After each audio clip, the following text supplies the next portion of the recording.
Então, o primeiro painel do dia, o valor de CX na estratégia do varejo. Eu convido para subir aqui no palco ela, Cláudia Simon, diretora de operações C&A. Pode subir por aqui, Cláudia, seja bem-vinda. Pode já sentar na sua cadeira. Convido também a Mariana Groteira, Head of Customer Experience da Amazon. Mariana, seja bem-vinda. Pode ficar à vontade. E eu convido para mediar esse papo, ele que é diretor Customer Service do Carrefour, Fábio Bittencourt. Beleza, Fábio? Seja bem-vindo. Fique à vontade. Lembrando, QR Code apareceu, gente. Pode enviar as perguntas no final. O Fábio vai fazer a leitura. O que você precisa, meu amigo? Vamos inverter? Ah, você quer colocar cada um na frente da sua foto. Ah, agora eu entendi. Beleza, obrigado, viu? Fabião, vamos lá? Fique à vontade, meninas, sejam bem-vindas.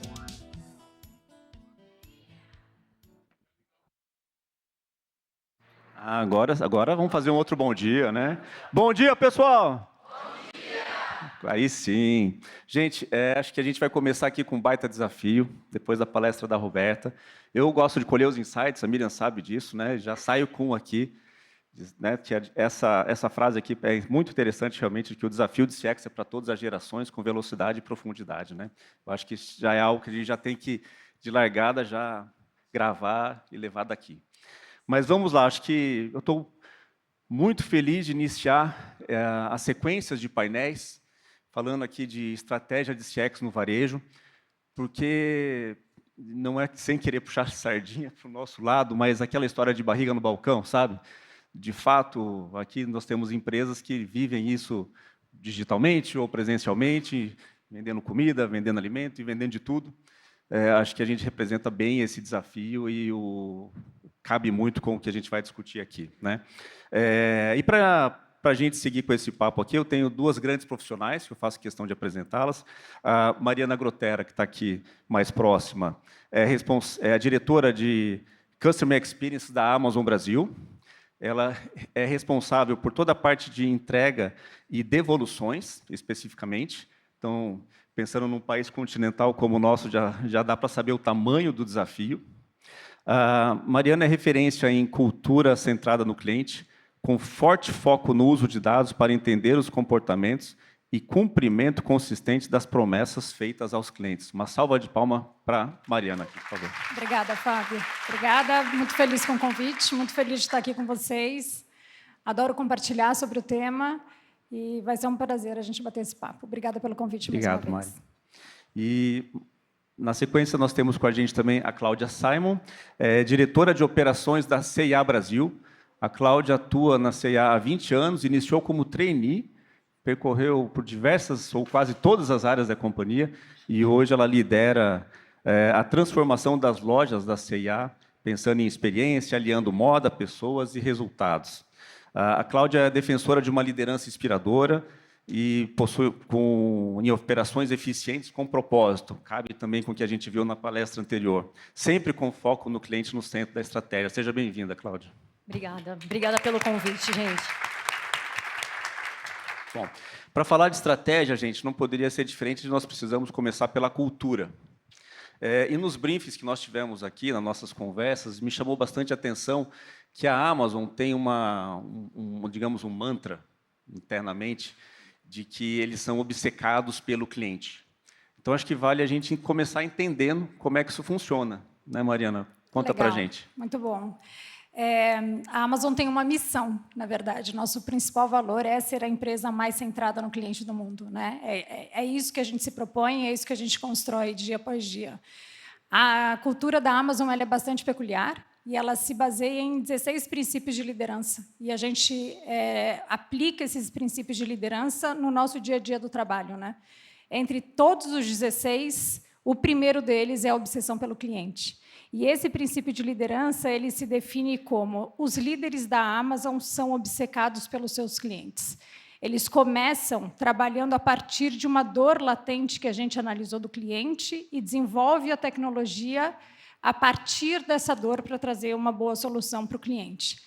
Os líderes da Amazon, eles são não só obcecados por conquistar os nossos clientes, mas por fidelizar os nossos clientes, porque a gente sabe o quanto custa trazê-los, mas o quanto é importante mantê-los comprando e fidelizados à nossa marca. E, para finalizar esse princípio, a gente diz que a gente acompanha a concorrência, mas a gente resolve os problemas dos nossos clientes e a gente tem uma visão de longo prazo para desenhar a nossa estratégia, porque a gente tem muita confiança do que a gente está desenvolvendo para o cliente no fim do dia. Então, é esse o pano de fundo que a gente tem em toda a nossa estratégia de longo prazo. É a partir dessas dores mais latentes, dentro dos principais valores que a gente quer entregar para os nossos clientes, em ampliar a conveniência, ampliar a seleção de produtos na nossa loja e trazer cada vez mais preços competitivos, que a gente define aonde a gente vai investir e como a gente vai fazer para conquistar cada vez mais os brasileiros. Muito bom. Então, deu para ver que, de fato, vem de cima para baixo, né? Não tem como ser diferente. Exato.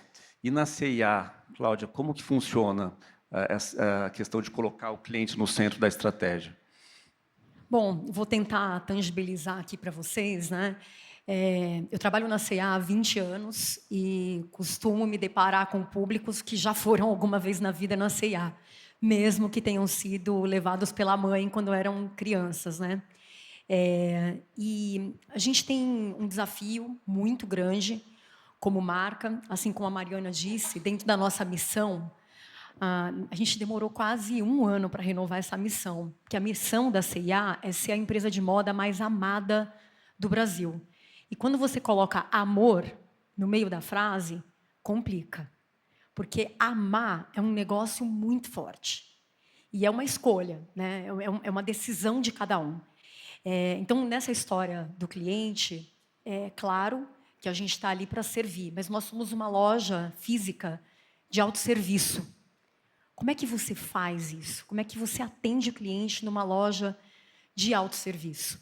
Então, a gente vem se desafiando já há alguns anos. É uma jornada, ela não está terminada, muito pelo contrário.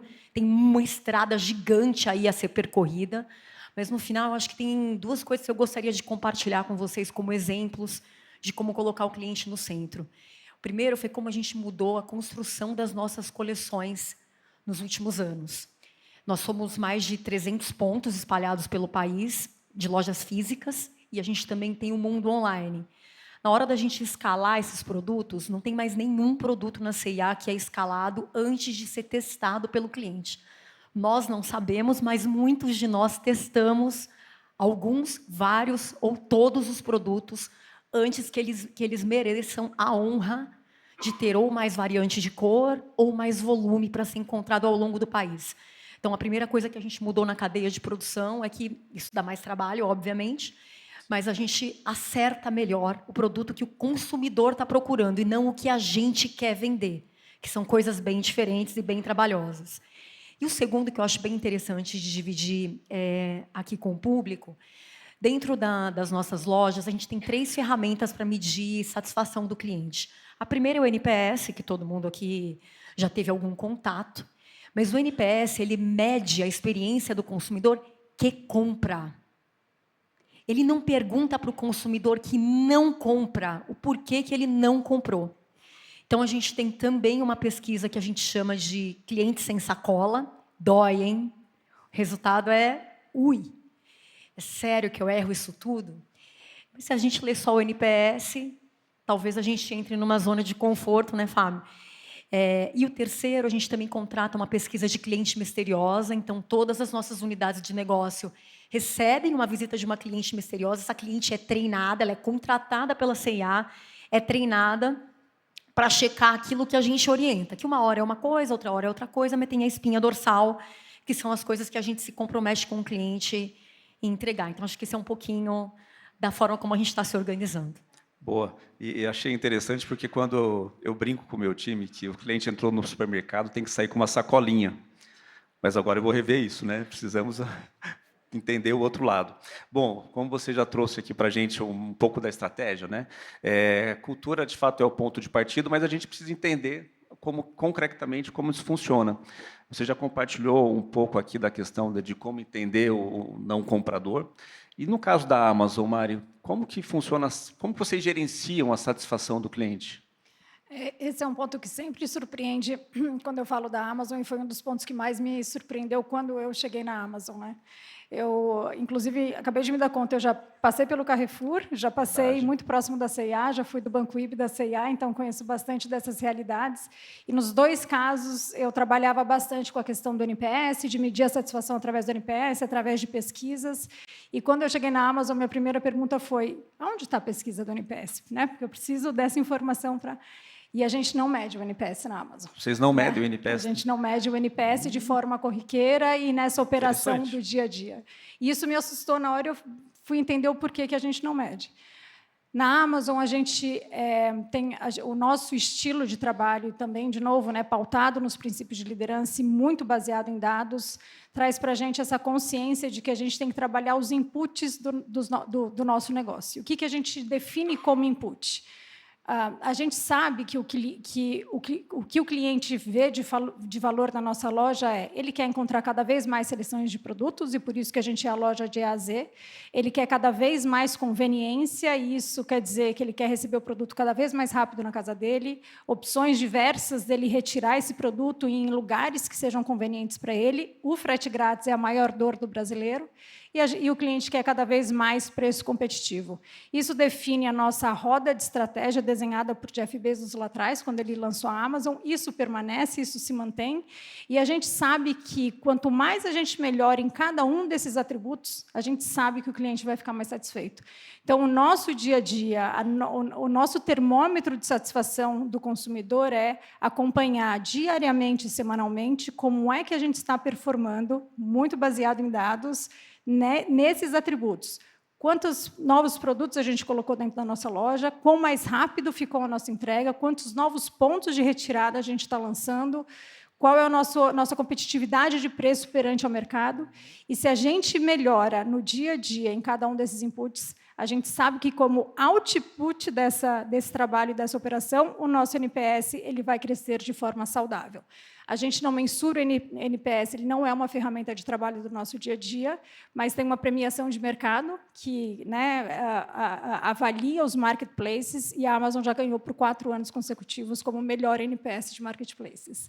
Então, legal. Isso traz essa consistência de que, quando eu olho para os meus inputs, quando eu vou drivada para melhorar o que de fato traz valor para o cliente, a gente vai trazer essa satisfação e essa recomendação da marca como um output, e aí sim a gente usa o NPS para mensurar tudo isso. Muito bom. Acho que a gente já tem aqui um insight super valioso, porque muitas vezes a gente está na companhia extremamente apegado ao NPS. Exatamente. Ou, às vezes, até iludido, porque o número está bom, sem atuar exatamente onde precisa, na velocidade, e não é o NPS... Sem na causa raiz, que traz realmente o valor para o cliente. Apenas que, né, vai dizer se o resultado é positivo. Parabéns, muito bom.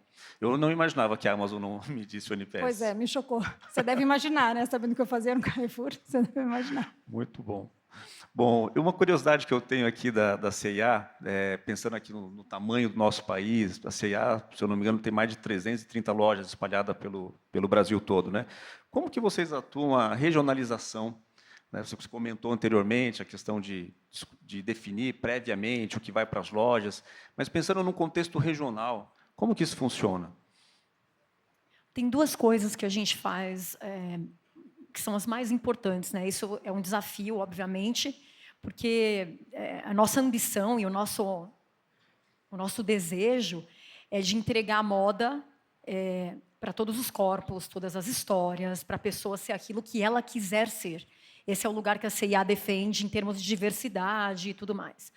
Falar de diversidade já é difícil. Num país desse tamanho, potencializa ainda mais, né, o desafio. Então, a gente, depois da pandemia, né, que a gente foi desafiado não, né, ou fazia, teve uma coisa que a gente fez que foi bastante interessante. Então, toda vez que a gente dá um clique, ou no app ou no site, o estoque disponível não é mais o da cidade, onde você está clicando, é o estoque do país. Então, você pode estar em Recife, selecionando uma peça do Shopping Iguatemi aqui de São Paulo, e para isso foi necessário fazer uma movimentação interna bastante grande, principalmente de logística, malha logística, para que isso fosse possível, inclusive no custo, né? Porque esse custo não pode ser repassado ao consumidor, você sabe, né, Mai?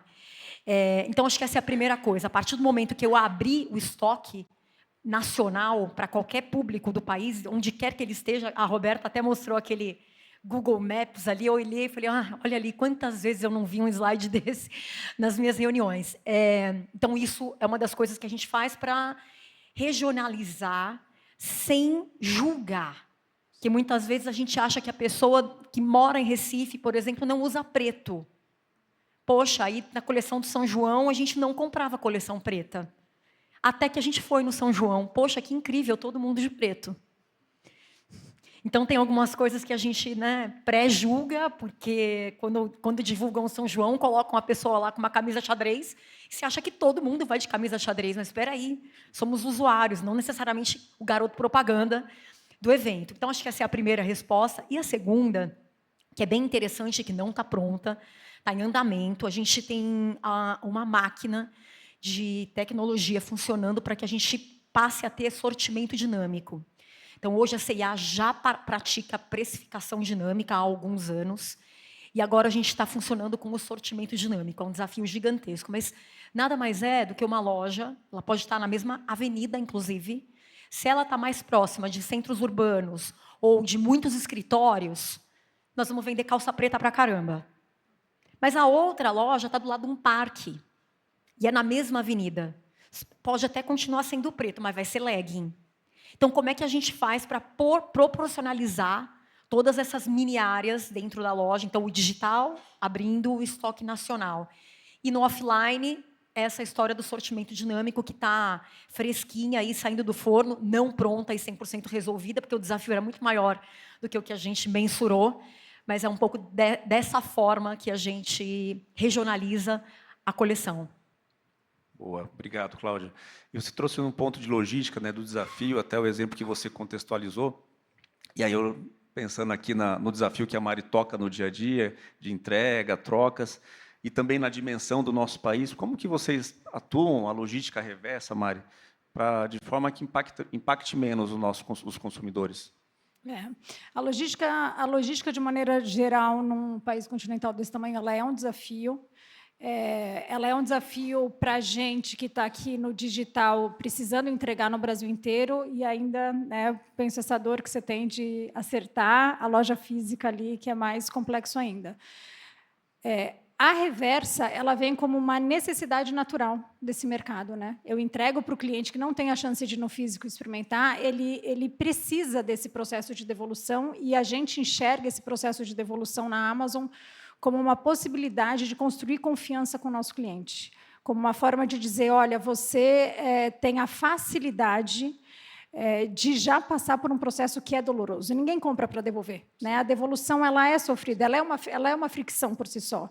Então, o nosso olhar é como é que eu construo a confiança desse cliente, que aqui na Amazon ele está garantido, que o problema dele vai ser bem resolvido e que ele está seguro para fazer essa logística reversa. Como é que eu olho para essa conveniência e entrego para o cliente um processo que seja fácil e com a menor fricção possível. Então, hoje a gente conta com a parceria com os Correios, né? O nosso fornecedor são os Correios, e o cliente tem a possibilidade de ir até a agência, fazer essa devolução, mas na Amazon a gente também deixa com que o cliente devolva o produto na própria casa dele. A gente passa para retirar esse produto sem custo adicional para o cliente, para que os Correios passem nesse ponto, retire essa mercadoria para o cliente. Isso volta para a gente. A principal dor, tem a dor do cliente devolver o produto no correio, quando ele não quer deixar o produto a ser retirado na casa dele, ou porque ele não tem essa possibilidade, mas a principal dor também está na velocidade de resolução dessa dor, né? Como é que eu reembolso esse cliente? Como é que eu garanto que eu estou sendo o mais rápido e o mais eficiente possível para garantir que eu não estou segurando o dinheiro do cliente porque eu tenho um processo interno a cumprir? Então, a gente, muito baseado em modelagem, para entender também tamanho de risco, né, que a gente está ali exposto como empresa, como é que a gente faz o reembolso no primeiro scan que eu dou no produto. Então, questão assim, de confiança, né? Como é que eu entrego essa confiança para o cliente e falo, olha, você me deixou o produto no correio, eu já te faço o reembolso. Então, a gente desenvolveu essa solução, a gente desenvolveu esse produto para a maior parte das experiências. A partir do momento que o cliente entregou o produto, eu já faço o reembolso para ele. E aí eu trato desse problema logístico do nosso lado, porque aí é uma questão de processo interno que o cliente não deveria ter que ser penalizado por isso, né? E aí, internamente, a gente desenvolve frequências de coleta, tudo isso volta para dentro dos nossos centros de operações, a gente avalia, porque também tem toda uma questão de sustentabilidade, né? O que eu vou fazer com esse produto que retornou.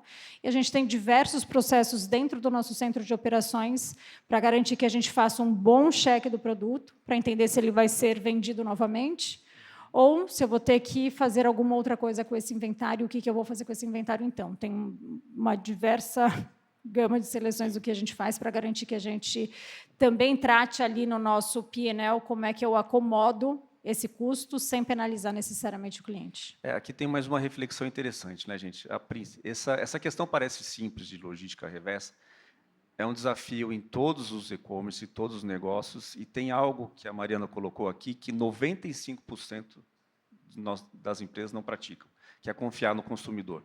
Geralmente, o produto precisa voltar para o centro de distribuição, ser avaliado se estão em perfeitas condições, para depois liberar o reembolso. Isso gera uma fricção gigante. A gente desconfia dos clientes, a princípio. Exato. E o que você está trazendo aqui é totalmente o inverso. Eu vou até te contar uma história que me chamou a atenção. A gente faz muito treinamento fora, né? A gente vai experimentar a Amazon fora para trazer o conhecimento para cá. E eu fui lá fazer um treinamento sobre a logística reversa. E a gente tem muitos problemas porque tem, né, os abusadores. Eles são a minoria, mas eles existem e eles estão abusando das falhas dos nossos processos para levarem alguma vantagem. No Brasil, esses dados são ainda mais expressivos, então a gente tem esse olhar mais atento. Quando eu fui para os Estados Unidos fazer esse treinamento, eu vi ali o processo que eles passavam o celular para validar se realmente era um abuso ou não, e eu falava, gente, mas é evidente. Você mandou um celular A, o cliente retornou um celular B. E aí o feedback da Amazon a gente confia no cliente até a gente ter uma prova do contrário. Senão, o cliente ele está certo. O cliente ele é um bom cliente. Se a gente não conseguir provar que o cliente realmente quis ali aplicar algum abuso, a gente vai dar o reembolso para o cliente. A gente tem muita modelagem estatística, a gente é muito pautado em dados, para a gente se manter seguro também, mas a gente erra sempre em favor do cliente e coloca o cliente realmente em primeiro lugar. Muito bom. Muito obrigado, Mário. E a gente entrou agora numa parte de dados, né? E no caso da C&A, Cláudio, como que os dados auxiliam na gestão, na estratégia, na execução das operações? A gente também tem a área de tecnologia da C&A, ela é bastante robusta, né? A gente, no varejo, costumava trabalhar com os dados qualitativos. A calça ficou boa, a calça ficou ruim. Mas o que significa boa? O que significa ruim?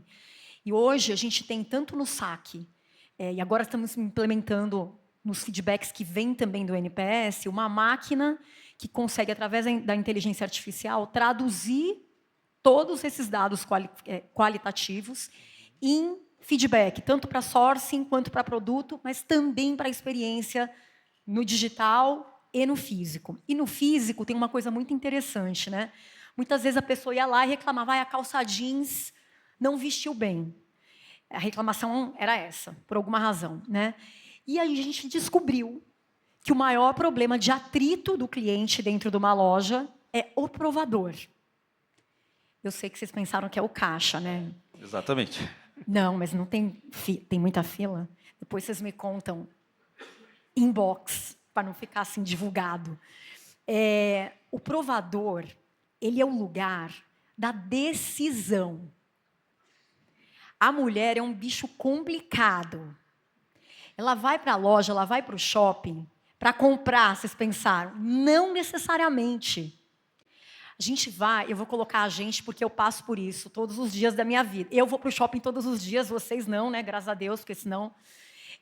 mas a gente vai para se distrair, para ter um momento nosso. É a hora que o pai fica com o filho por meia hora, depois você chega, você fica 3 horas organizando a casa, porque não deu conta da meia hora, e assim por diante. Mas ir para uma loja não é necessariamente um movimento de compra. Muitas vezes é um momento de descompressão, principalmente para a mulher. Vai que você encontra alguma coisa, obviamente que também tem a necessidade, né? Mas é preciso comprar um presente, preciso comprar tal coisa. Tem isso também, mas muitas e muitas, muitas vezes a loja física ela tem um papel de disrupção. Só que mulher, né? A gente sempre gosta e precisa muito de uma coisinha. E a hora da decisão é o provador. Cara, o provador não é o lugar de esconder as imperfeições, mas ele não é o lugar de potencializar as imperfeições. Então, através de todas essas pesquisas e dados, óbvio que a gente não trocou, né, onde é que a gente ia colocar o foco, o caixa continua sendo um ponto para tratar sempre, porque ali o cliente quer ir embora e não quer ficar esperando, mas o provador é um lugar de decisão, e muitas vezes não só da decisão da compra, claro, que no interesse da pessoa jurídica é na compra, mas é muitas vezes onde a mulher, o homem também, mas principalmente a mulher, é onde ela consegue se encontrar resultado de muita coisa que ela fez.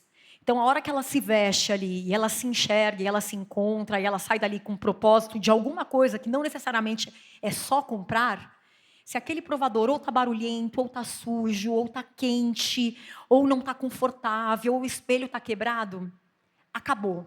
E aí vira só uma reclamação de que o provador estava sujo, mas através desses dados, a gente descobriu que tem muito mais coisa por trás. E isso virou um ponto de atenção ainda mais latente. Muito bom, realmente bastante interessante. Mari, como que você já contou um pouco para a gente aqui da parte de dados, né? Como que na Amazon vocês utilizam isso de uma forma mais estratégica? O que você pode compartilhar um pouco mais? Acho que a grande diferença é que a Amazon nasceu desse lugar de tecnologia, sempre baseada em dados. Então, ela nasce com base de dados já muito bem estruturadas, diferente de um varejo físico, que a gente já passou por também algumas experiências, né, que você passa a ter que traduzir dados, trazer os dados para uma base, construir base de dados e fazer com que tudo isso faça sentido. A Amazon nasceu dentro desse ambiente, e esse é um super diferencial, né, porque toda a nossa jornada de compra ela é pautada em dados. A gente mapeia ali toda a jornada do cliente e, por trás, tem um grande sistema de dados que trabalha a nosso serviço. Então, essa foi uma das outras coisas que me impressionou bastante também quando eu cheguei na Amazon. A gente, a partir desse mapeamento dos dados, dessa forma de absorver os dados de maneira muito organizada, um dado limpo, um dado confiável, um dado que já tem em sua própria estrutura as conexões que ele precisa ter com outras bases de dados, isso faz com que a gente, usuário, tenha uma interface mais tranquila para montar os nossos relatórios. E aí, de fato, são os dados trabalhando para a gente. Não tem pessoas que constroem reportes semanais na Amazon. Os reportes chegam nos nossos e-mails. Então, isso já é um super trabalho. É claro que a gente tem um trabalho inicial estratégico de olhar e dizer, vou dar um exemplo específico da minha área, eu cuido da experiência de entrega, e a nossa dor mais latente é a velocidade de que a gente quer entregar esse produto para o customer.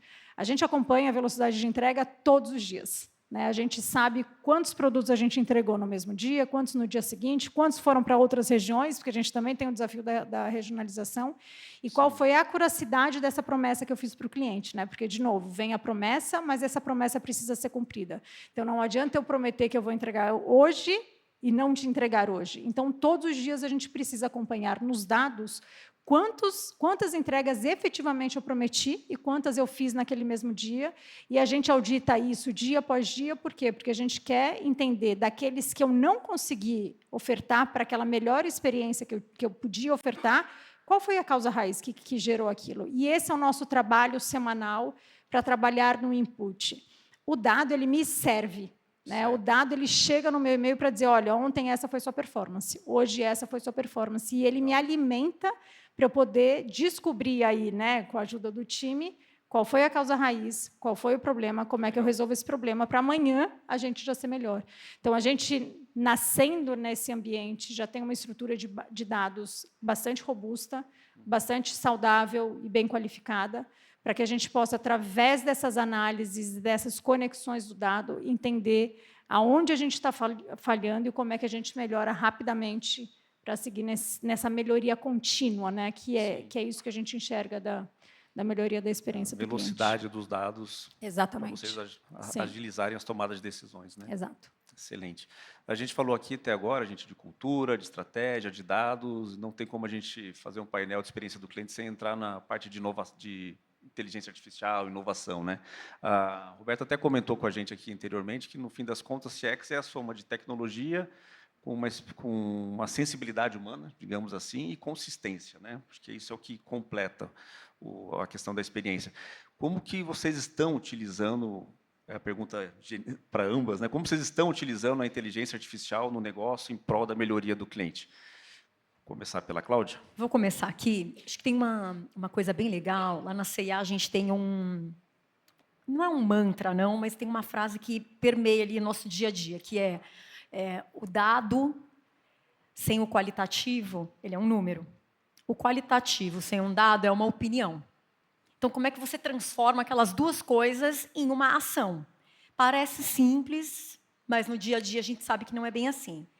Falando especificamente de inteligência artificial, e por isso eu quis começar com essa frase, a gente criou, dentro da C&A, os colaboradores a gente chama de associado. Tá? Com toda essa mudança, né, a Roberta bem trouxe a história das gerações, a gente atende todas as gerações. Como é que você faz? Porque a loja física ela é um lugar de primeiro emprego. É normal isso. Né? Então, a gente tem uma necessidade de treinar muito as pessoas. E todos esses dados de cliente, eles alimentam a nossa máquina de treinamento, que a gente tem mais de 15 mil funcionários. Como é que você mantém todas essas pessoas, principalmente as pessoas que estão como primeiro emprego, dentro da linha daquilo que é combinado como marca? Então, esses dados alimentam e retroalimentam essa máquina de treinamento, e a partir dali, a gente viu a necessidade de criar um app. Então, hoje, no device dos associados, nas lojas, a gente tem um app que chama App do Associado. Então, se você começou a sua compra no site, no app, ou na loja, ou terminou na loja, ou ganhou um presente, pouco importa, e você veio pedir uma ajuda para um associado nosso, hoje ele consegue escanear ou até tirar foto do produto físico que está ali, porque depende do que o consumidor pedir, ou até o que ele tem como desejo. E aí, na hora que você puxa, e se o cliente quiser identificar o CPF, é mais fácil ainda. Se não, tudo bem. Mas essa inteligência artificial me traz ali as recomendações. Então, isso faz com que a interação do meu associado, lembra, primeiro emprego, que a gente treina, mas muitas vezes ele não fica 5, 6 anos trabalhando com a gente. Como é que ele tem repertório para conseguir, como a Mari bem disse, resolver o problema do cliente, não só interagir com o cliente? Porque interação é fácil. A questão é que a hora que você se coloca à disposição, a disposição vem seguida de uma pergunta. E aí, se o associado não está preparado para responder ou indicar aquela pergunta, você gera automaticamente uma frustração, sendo que começou com uma boa intenção, mas você frustrou. Como fazer? Então, esse app do associado ele é assim, diariamente alimentado por toda essa inteligência de dados que vem ajudando a gente, para que a gente consiga ter uma interação muito melhor com o consumidor. Ele é perfeito? Está longe, e pelo que eu entendi ali da palestra da Roberta, ele nunca vai ficar perfeito, pelo que você me contou. Porque a loja é viva, o desejo do consumidor é vivo, a necessidade é viva. Então, uma necessidade de hoje, ontem não era. E a gente tem que ter velocidade para se aprimorar. Então, acho que a inteligência artificial está sendo utilizada de 1001 formas, mas acho que esse exemplo aqui pode chegar próximo de todos nós aqui em qualquer visita a uma loja física da C&A. Legal. Gente, eu gosto muito de participar dos painéis quando os painelistas aqui trazem os exemplos práticos, né, do dia a dia para a gente, digamos, aterrissar o que acontece, não ficar só na teoria. Muito bom, Cláudia. E Mari, na Amazon, como é que vocês utilizam a inteligência artificial? Eu enxergo muito a inteligência artificial chegando nessa... A gente está seguindo essa jornada da inteligência artificial já há muitos anos, porque ela começa nessa boa estruturação de dados. Né? A inteligência artificial ela traz essa potência da máquina, da tecnologia, de cruzar esse volume de dados que ela tem numa eficiência que o humano não consegue fazer, para ser mais assertivo no que está trazendo ali como resposta. Né? E a minha visão é que vai ficar ao humano fazer o que é do humano, né? Que é a empatia, que é o atender bem, que é o olho no olho, que é trazer essa humanização para essa jornada que a gente tanto precisa dentro do varejo. A inteligência artificial ela tem essa potencialidade, a partir de uma boa base de dados, de recomendar e trazer com mais assertividade o que o cliente está procurando. A Amazon ela sempre foi pioneira na questão da personalização, porque isso também traz personalização para essa jornada. Então, a Amazon sempre foi pioneira no desenvolvimento de soluções de personalização nas nossas lojas e elas são alimentadas pela inteligência artificial. Então, não sei aqui quem é cliente da Amazon, mas se a gente entrar na loja, se cada um entrar aqui na loja e comparar uma loja com a outra, ninguém vai ter uma loja igual. A sua loja da Amazon ela é absolutamente personalizada para você e cada uma daquelas sessões elas são alimentadas através de inteligência artificial. Então, produtos recomendados para você, quem comprou esse também comprou aquele, avaliação dos outros consumidores sobre o produto e como é que eu priorizo e faço com que essas avaliações sejam facilmente absorvidas pelos novos consumidores. Tudo isso é alimentado pela inteligência artificial e a gente busca cada vez mais personalizar essa jornada para quê? Para reduzir a fricção do cliente de tomar a decisão. Tomar a decisão é uma dor do cliente.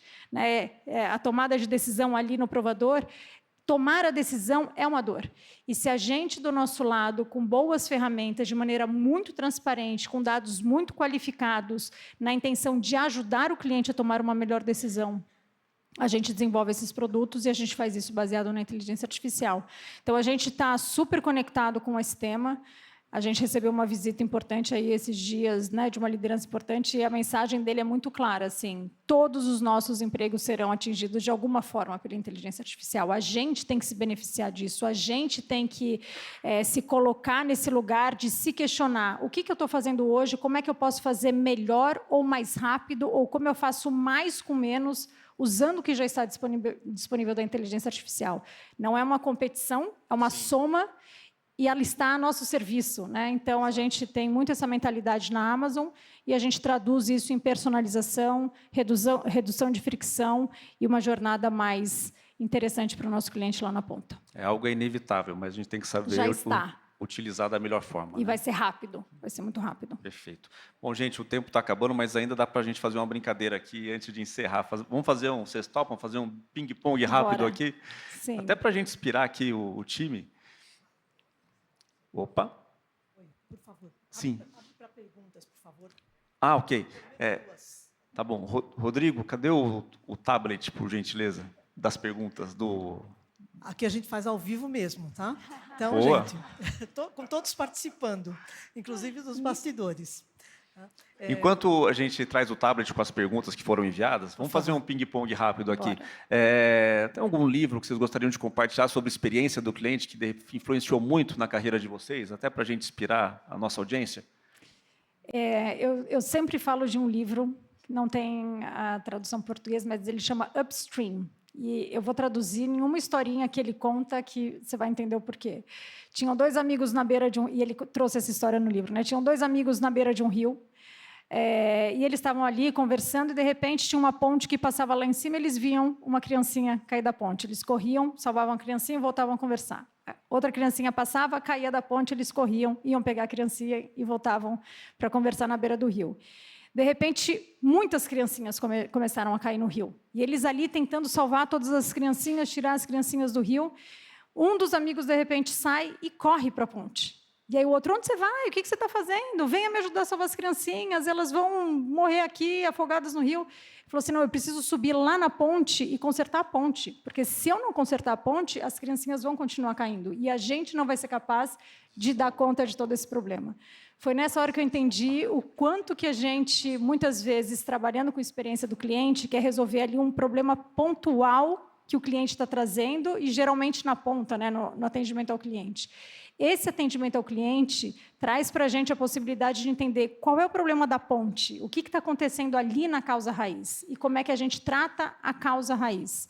Na Amazon, a gente olha muitos dados qualitativos também, a gente não olha só os quantitativos, a gente chama de anedotas. Então, quando eu cruzo clientes, eles me falam que tiveram um problema específico, que é a criancinha caindo no rio.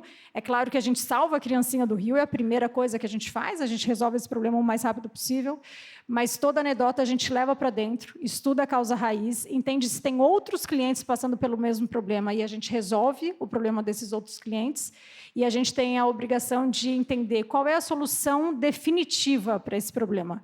Como é que a gente planeja isso no nosso roadmap de tecnologia dia para que isso nunca mais volte a acontecer. Então, esse livro, ele chama Upstream, ele tem uma capinha azul e uma boia, né, na capa. Ele me trouxe muito essa consciência que trabalhar com a experiência do cliente não é só tirar o cliente do rio, não é só resolver o problema do cliente, mas para fazer isso de maneira sustentável, a gente precisa entender por que a ponte está quebrada e consertar a ponte. Então, transformou a minha forma de olhar para a experiência, para o trabalho com a experiência do cliente. Tá bom, combinado. Repete o nome, por favor. Chama Upstream. Não achei o nome em português, não sei se eu já li há muitos anos, 5 anos atrás, pode ser que ele tenha sido traduzido, mas ele chama Upstream. Legal. E Cláudia, tem algum livro que te tocou, pensando em CX, que te influenciou na tua carreira? Eu tenho um livro que eu acabei de ler, inclusive, que eu acho que é um pouquinho diferente da Mari. Tem um livro, uma capa amarela, não lembro o nome do autor. Ele chama A Loja Faz Psiu. Só a chamada dele já me encantou. E o conteúdo dele é como é que você atende o cliente sem falar. Porque tem cliente que não quer ser incomodado, vamos dizer assim. Então, acho que ele é uma disrupção. Né? Não vai ensinar esse conteúdo que a Mari trouxe, mas ele vai trazer uma outra versão do que é um atendimento ao cliente. Okay, obrigado. Eu vou ler uma pergunta que a gente recebeu aqui, gente. Só tem tempo para uma pergunta, mas é uma pergunta da consultoria Evil CX. Então, a pergunta aqui é mais para a Cláudia.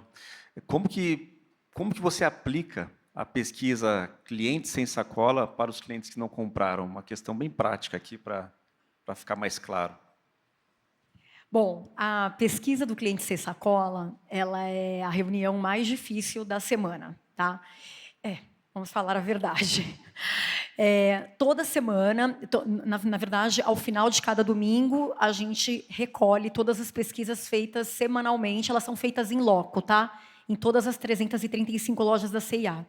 Isso vem para a gente, só que a gente precisa de alguns dias, porque senão ela vem escrita pelas pessoas. Então, aquilo passa pela inteligência artificial, vem para a gente como dados, e aí a gente tem uma equipe que lê toda semana o que está escrito. E aquilo ali, obviamente, que a gente categoriza em tipos de problema, vamos dizer assim, e resolve o que é que vai ser atacado. Nem tudo é atacado, porque tem tudo quanto é tipo de problema ali. Mas o provador, por exemplo, ele veio hoje ele é uma iniciativa estratégica da C&A. Tem muita loja que a gente não reforma, mas reforma o provador. E ele veio da pesquisa Sem Sacola. Então, sendo bem prática na resposta, a gente categoriza tudo isso. Algumas coisas ficam por curto prazo, porque tem coisas muito simples. Muitas vezes vem problemas que a gente acha que são as nossas fortalezas. E aí isso pode alimentar ou um treinamento ou um direcionamento de liderança. Mas não tem isso ainda não é uma máquina que faz, ainda somos nós, humanos, que tratamos aquilo ali. Tá? Então, a gente categoriza, define prioridade, e enquanto aquilo ali não para de aparecer na pesquisa Sem Sacola, sem ser um problema pontual, porque eles sempre existirão, ele é tratado ao longo das próximas semanas. Ou pontualmente na unidade de negócio que teve aquele ponto, ou ele vira uma decisão estratégica da C&A, assim como o provador. Boa. E agora, para 2 perguntinhas bem rápidas para a gente encerrar. Na visão de vocês, o brasileiro é mais exigente ou mais compreensivo? Pode ser uma de cada vez. Eu acho o brasileiro mais participativo. Boa. E nessa participação dele, ele traz exigência, porque o brasileiro ele não pode errar, ele não pode se dar o luxo de errar. Então, eu acho ele mais participativo, com um perfil bastante exigente. Boa. Eu ia dizer exigente. Vocês acreditam que na pesquisa Sem Sacola, às vezes vem elogio? Eu falo, mas poxa, aqui é para eu pegar crítica. Eu estou dizendo isso porque o brasileiro ele tem uma coisa assim de se fazer especial, né? De contar para alguém que nós somos especiais de alguma maneira. Então, eu entendo que a criticidade e o nível de exigência são altíssimos. E que bom. Bom. E uma palavra para vocês, o futuro de CX é? Pode ser 2? Pode. Personalização com empatia. Concordo muito com a Roberta. Boa. Para mim, a palavra é conexão. Boa. Para mim é memorável. E dessa forma, senhoras e senhores, encerramos o primeiro painel. Palmas para a Cláudia e para a Mariana. Obrigado, Fábio, Cláudia, Mariana. Obrigada. Tiago, E a minha palavra é muito obrigado. Tiago. Fala, Miriam. Me permita. Vem mais pertinho aqui do palco para o pessoal te ver, Vai, Miriam. pronto. Aqui está bem? Tá ótimo. Olha, eu não posso deixar de agradecer, enquanto eles fazem as fotos, para a gente aproveitar o tempo. Primeiro ao Fábio, porque o Fábio finalizou, Fábio, estou falando de você, nosso conselheiro, finalizou o Smart 2024 brilhantemente no último painel, fazendo um resumo que ninguém mais, além de você, poderia ter feito sobre o evento do ano passado, e agora abriu com o primeiro painel deste ano, 2025, brilhantemente. Eu quero cumprimentar Mariana e Cláudia, porque, gente, ter 3 marcas de varejo como essas, no nosso palco, é brilhante. Vocês foram, assim, deram uma aula para todos, concordam, gente? Aprendemos muito. Olha aqui, aprendemos muito hoje. Muito obrigada. Muito obrigada mesmo. Tá? Obrigado, Miriam. Até a Obrigado, próxima. gente. Foi um prazer estar com vocês aqui no palco. Obrigado, meninas. Tchau, tchau.